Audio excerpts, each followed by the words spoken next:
confiance.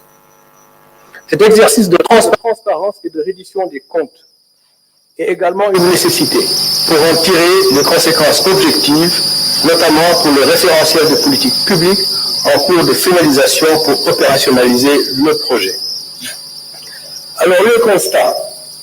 Le rapport sur la situation des finances publiques a révélé que la dette publique du Sénégal et les déficits budgétaires ont été plus élevés que publiés par les autorités sortantes et communiqués à nos partenaires durant la période 2019-2023.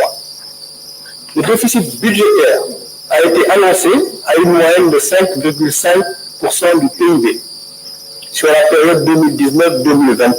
Mais en réalité, il a été en moyenne de 10,4%, soit près du double. La dette publique a été annoncée en moyenne à 65,9% du PIB durant la période 2019-2023. Mais en réalité, elle a été en moyenne de 60% du PIB en raison des déficits publics plus élevés que publiés. Ainsi, à fin 2023 par exemple, la dette de l'État central, hors secteur parapublic, est à 15 664 milliards, soit 83,7% du PIB, alors qu'elle était annoncée à 13 772 milliards, ou 73,6% du PIB. Il s'agit donc d'un supplément de dette contracté et non publié de près de 1892 milliards, soit 10% du PIB de plus. Cette dette supplémentaire est principalement due à des tirages sur des prêts projets, sur financement extérieur, et des prêts contractés auprès des banques locales de façon non transparente.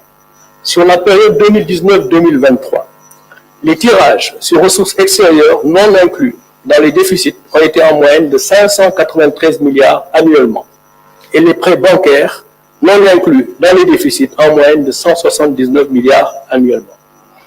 Alors, juste pour expliquer, lorsqu'on parle de tirage donc sur ressources extérieures ou de prêts bancaires qui ont été contractés et dépensés de façon non transparente, en principe, donc, ces dettes devraient se retrouver dans les dépenses. Donc, dans les dépenses et donc dans le financement. Dans le financement de ces dépenses et donc dans la dette. C'est la raison pour laquelle nous disons qu'il y a eu des tirages sur ressources extérieures ou des prêts au niveau des banques locales qui ont financé des dépenses qui n'ont pas été donc publiées ou en tout cas comptabilisées dans nos déficits budgétaires et de ce fait ces dettes sont à comptabiliser dans la dette et donc on fait l'objet de dépenses qui auraient dû être incluses dans nos déficits. Alors, cette dette supplémentaire, nous disions, est principalement due au tirage sur ressources extérieures des banques locales. Si on prend l'exemple de l'année 2023, par exemple, le déficit budgétaire à fin 2023 s'établirait aux alentours de 10% du PIB 2023, en y intégrant les tirages sur ressources extérieures et les prêts auprès des banques, alors que le déficit annoncé était de 4,9% du PIB, soit le double. Au-delà de ces chiffres sur le déficit et la dette, l'audit a également révélé que le surfinancement du trésor public d'environ 605 milliards de francs CFA à fin 2023, c'était un surfinancement qui avait été convenu avec le Fonds monétaire international et qui devait être utilisé pour l'année 2024. Ce surfinancement de 605 milliards de francs CFA a été utilisé pour payer des dépenses non budgétisées et des dettes connues de l'État, contrairement à ce qui avait été communiqué aux partenaires.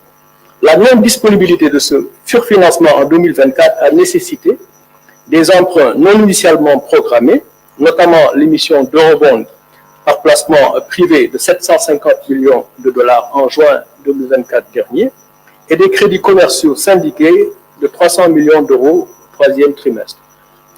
Encore une fois, pour clarifier, il y avait un montant de 605 milliards donc de francs CFA de surfinancement qui devait être disponible en 2024, n'est-ce pas, pour un certain nombre d'obligations. Ces 605 milliards donc, de francs CFA ont été utilisés en bonne partie et donc nous ne les avons pas trouvés dans les comptes lorsque nous sommes arrivés. Donc en conséquence et en attendant la finalisation de l'audit des finances publiques, le gouvernement avait décidé de ne pas porter le dossier du Sénégal au Conseil d'administration du Fonds monétaire international suite à leur mission de revue de juin 2024. L'examen du dossier du Sénégal sur la base de chiffres erronés aurait conduit à un cas de ce qu'on appelle le misreporting, c'est-à-dire la transmission de fausses informations pour bénéficier des tirages prévus sur les ressources du Fonds monétaire international.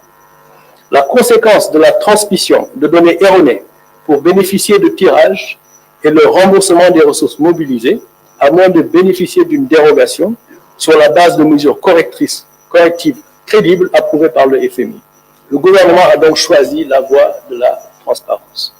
Là aussi, juste pour clarifier, quand on parle de transmission de données erronées au Fonds monétaire international, vous allez au conseil d'administration avec un rapport et les données avec lesquelles vous allez au conseil d'administration sont des données qui sont transmises par les autorités du pays.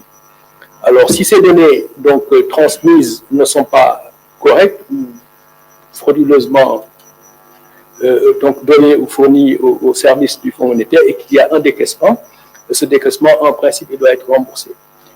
À moins qu'il y ait une dérogation du même conseil d'administration du Fonds monétaire international, s'il y a des mesures correctives donc qui permettent au pays de revenir sur la trajectoire qui était précédemment donc convenue. Le Fonds monétaire international a été informé des résultats de l'audit des finances publiques et le gouvernement du Sénégal sera en discussion avec leurs services pour les mesures correctives que nous comptons mettre en œuvre. Ces mesures seront mises en œuvre soit dans le cadre du programme en cours avec le FMI pour mettre les finances publiques sur la trajectoire initialement convenue ou dans le cadre d'un nouveau programme à négocier à très court terme et à mettre en cohérence avec le nouveau référentiel des politiques publiques.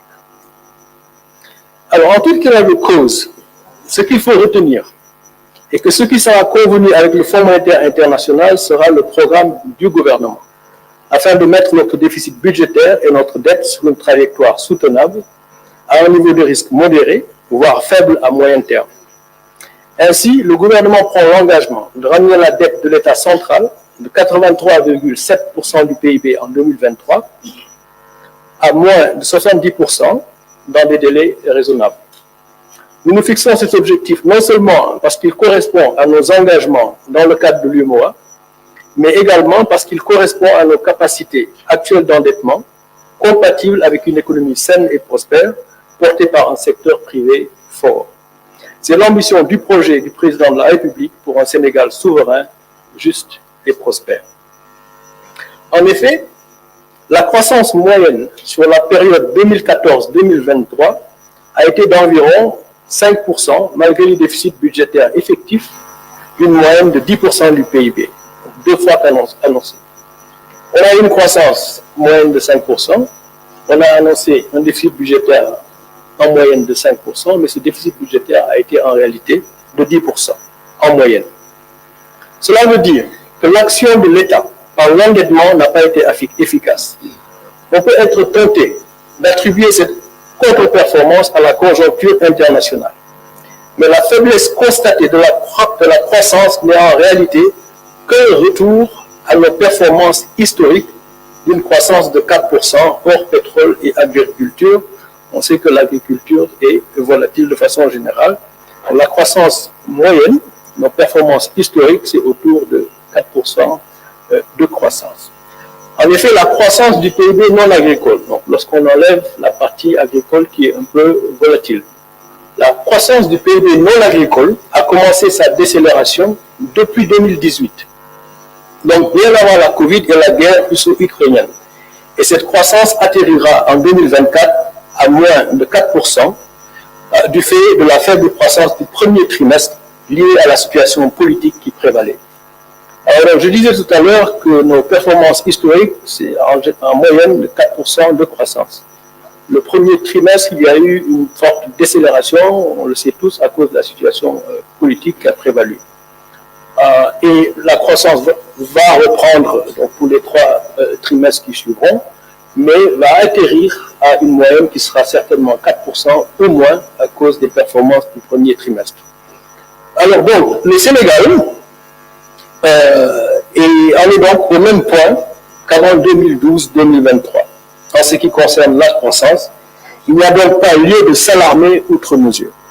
Il faut regarder l'avenir.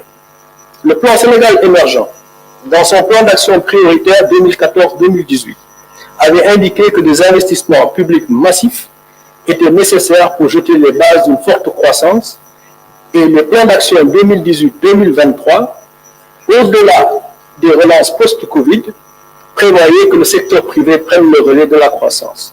Tel n'a pas été le cas étant donné la vérité des chiffres.